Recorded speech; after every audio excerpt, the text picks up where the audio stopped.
Hi hello welcome to RR real review. నేను మీ లిఖిత మురళి. ఈ వారం తెలుగులో పెద్దగా సినిమాలేవి రిలీజ్ అవ్వలేదు, కానీ మాలీవుడ్ హాలీవుడ్లో మంచి సినిమాలు రిలీజ్ అయ్యాయి. వాటికి సంబంధించిన రివ్యూస్తో నేను మీ ముందున్నాను. మరి ప్రోగ్రాంలోకి వెళ్ళిపోదామా?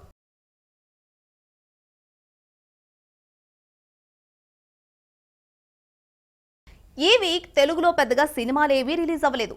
మలయాళం డబ్బింగ్ సినిమా వాలా 2 మాత్రం థియేటర్లని షేక్ చేసేస్తోంది.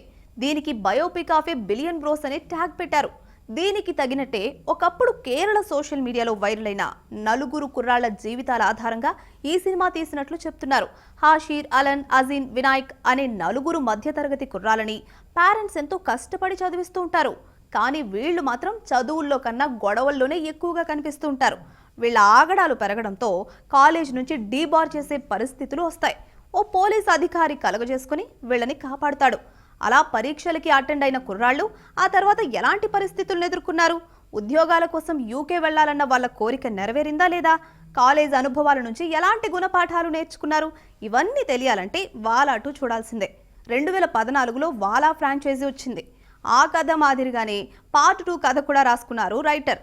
ప్రొడ్యూసర్ విపిన్ దాస్. చదువు పక్కన పెట్టి జల్సాలు చేసే యువకులు, కాలేజీల్లో గొడవలు, మళ్లీ కలిసిపోవడాలు, ప్రేమలు, సరదాలు, సంతోషాలు, దుఃఖాలు ఇవన్నీ ఈ సినిమాలో కనిపిస్తాయి.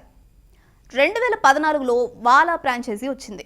ఆ కథ మాదిరిగానే పార్ట్ 2 కథ కూడా రాసుకున్నారు రైటర్, ప్రొడ్యూసర్ విపిన్ దాస్. చదువు పక్కన పెట్టి జల్సాలు చేసే యువకులు, కాలేజీల్లో గొడవలు, మళ్లీ కలిసిపోవడాలు, ప్రేమలు, సరదాలు, సంతోషాలు, దుఃఖాలు అన్నీ ఈ సినిమాలో కనిపిస్తాయి. ఒక పోలీస్ అధికారి వచ్చి యువకులకి దారి చూపించడం ఫస్ట్ సినిమా ఫార్ములానే గుర్తు చేస్తుంది.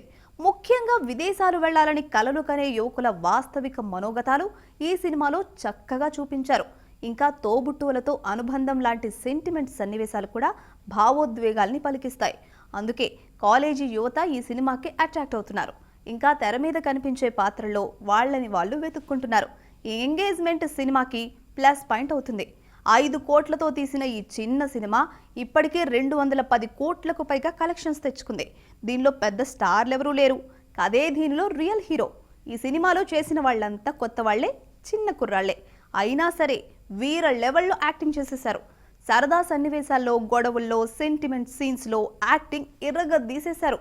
ఈ క్రెడిట్ అంతా కూడా దర్శకుడు సావిన్ ఎస్ఏకి పోతుంది. తను టీనేజ్ కుర్రాళ్ల మనోగతాలకి అద్దం పట్టేలా సినిమా తీయడంలో సక్సెస్ కొట్టాడని చెప్పాలి. ఇంకా ఫోటోగ్రఫీ, మ్యూజిక్, ఎడిటింగ్ కూడా చాలా చక్కగా కుదిరాయి. సాంగ్స్ అయితే చాలా సరదాగా సాగిపోయాయి. ఈ సినిమాకి ఆడియన్స్ ఇచ్చిన rating 4.5 out of 5. Action, comedy, sentiment, message oriented. Story ఎలాంటిదైనా హీరో అక్షయ్ కుమార్ దానికి న్యాయం చేస్తాడు. కథకి తగినట్లుగా పాత్రలో ఒదిగిపోవడంలో అక్షయ్ తర్వాతే ఎవరైనా. సో ఈ వీక్ బూత్ బంగ్లా అనే హారర్ కామెడీతో అందరినీ భయపెడుతూ నవ్విస్తున్నాడు. గతంలో వచ్చిన ముంజియా, స్త్రీ 2, బూల్ భూలయ్య సినిమాల్లో హారర్ కథకి ఫ్యాంటసీ కామెడీని జోడించి సూపర్ హిట్స్ కొట్టాడు. ఇప్పుడు ఈ సినిమాని అక్షయ్ గురువుగా భావించే దర్శకుడు ప్రియదర్శన్ అదే ఫార్మాట్లో తీశాడు. సినిమాలో కొత్తదనం లేకపోయినా కొన్ని కీ పాయింట్స్, ఇంకా యాక్షన్ పార్ట్, కామెడీ సన్నివేశాల్ని వైవిధ్యంగా తీసి బోర్ కొట్టకుండా చేశాడు. ఈ విషయంలో దర్శకుడిగా ప్రియదర్శన్ మంచి మార్కులే కొట్టేశాడు. ఇక కథ విషయానికి వస్తే, మంగళపూర్లో ఎవరికి పెళ్లి జరిగినా ఒక భూతం అందరినీ చంపేసి పెళ్లి కూతుర్ని ఎత్తుకుపోతూ ఉంటుంది. ఆ విషయం తెలియని అక్షయ్ కుమార్ చెల్లి పెళ్లి కోసం ఫారెన్ నుంచి ఇండియా వస్తాడు. అదే ఊరిలో తనకి వారసత్వంగా వచ్చిన పురాతన బంగ్లాలో ఉంటాడు. అయితే అక్కడి ఒక భూతం తిరుగుతూ ఉంటుంది. దాన్ని చూసి అందరూ భయపడి పారిపోతూ ఉంటారు. గురూజీని తీసుకొచ్చినా లాభం ఉండదు. ఇంతకీ అందరినీ భయపెట్టే ఆ శక్తి ఏంటి? మంగళపూర్లో వివాహాలు జరగపోవడానికి కారణమెవరు? అక్షయ్ ఉంటున్న బంగ్లాకి ఊరి చివర ఉన్న వధాసుర్ గుడికి ఉన్న సంబంధం ఏంటి? ఈ అడ్డంకులన్నీ దాటుకుని అర్జున్ తన సోదరి పెళ్లి చేశాడా లేదా అన్నది తెలియాలంటే భూత్ బంగ్లా చూడాల్సిందే. ఈ సినిమా ఫస్ట్ హాఫ్ అంతా కామెడీతో నవ్వించేశారనుకోండి. ఇంటర్వెల్లో చిన్న ట్విస్ట్ ఇచ్చి తర్వాత ఆ భూతాన్ని చేస్ చేసి అంతం చేసేస్తారు. దీనికోసం అక్షయ్ చేసే సాహసాలు, బంగ్లాలో సీక్రెట్ లాకర్, ఊరు బయట గుడి రహస్యం, ఇవన్నీ వచ్చినప్పుడు ఎగ్జైటింగ్గా అనిపిస్తుంది. ఒక విధంగా అక్షయ్ కుమార్ తన కామెడీ టైమింగ్ తోటి సినిమాని లాక్కొచ్చాడనే చెప్పాలి. తనకి జోడీగా చేసిన వామిక గబ్బి చాలా గ్లామరస్గా కనిపించింది. అలాగే పరేష్ రావల్, రాజ్పాల్ యాదవ్ కడుపుబ్బ నవ్వించారు. మిగతా పాత్రల్లో కనిపించి జిషుషే గుప్తా, టబ్బు, రాజేష్ శర్మ రెగ్యులర్ యాక్టింగ్ చేశారు. భూత్ బంగ్లాలో కొత్త పాయింట్ లేకపోయినా ఉన్నంతలోనే వినోదాన్ని పంచే ప్రయత్నం చేశాడు దర్శకుడు ప్రియదర్శన్. పాటలు రిచ్గా ఉన్నాయి, గ్రాఫిక్స్ కూడా వండర్ఫుల్ అనే చెప్పాలి. ఈ సినిమాకి ఆడియన్స్ ఇచ్చిన రేటింగ్ 4.3 అవుట్ ఆఫ్ 5.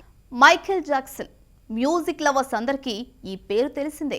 ఆయన మ్యూజికల్ డాన్స్ మూవ్స్, మెస్మరైజింగ్ పాటలు ఎన్నోసార్లు చూసి పరవశించిపోయి ఉంటాం.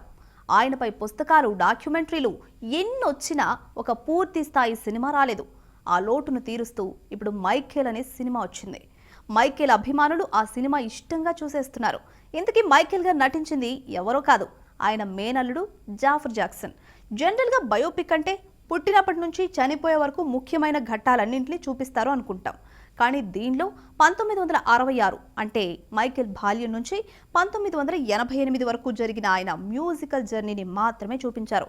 ఇంకా ఆయన వ్యక్తిగత జీవితం, ఆయన్ని చుట్టుముట్టిన వివాదాలు, కేసులు, గర్ల్ ఫ్రెండ్స్ ఇష్యూస్, ఆయన చనిపోయిన తీరు ఇవేవీ సినిమాలో చూపించలేదు.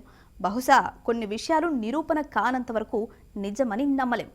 అందుకే ఈ సినిమాలో ఎలాంటి కాంట్రవర్సీ మ్యాటర్స్ జోలికి వెళ్లకుండా స్ట్రైట్గా మ్యూజిక్ జానర్లకి వెళ్ళిపోయారు.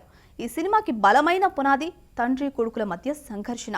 జోసెఫ్ జాక్సన్ తన 5 కొడుకులతో ది 5 జాక్సన్ బ్యాండ్ ఏర్పాటు చేసి ప్రపంచానికి పరిచయం చేస్తాడు. లేత ప్రాయంలో మైకేల్ పాడిన ఏబీసీ పాట మంచి గుర్తింపు వస్తుంది.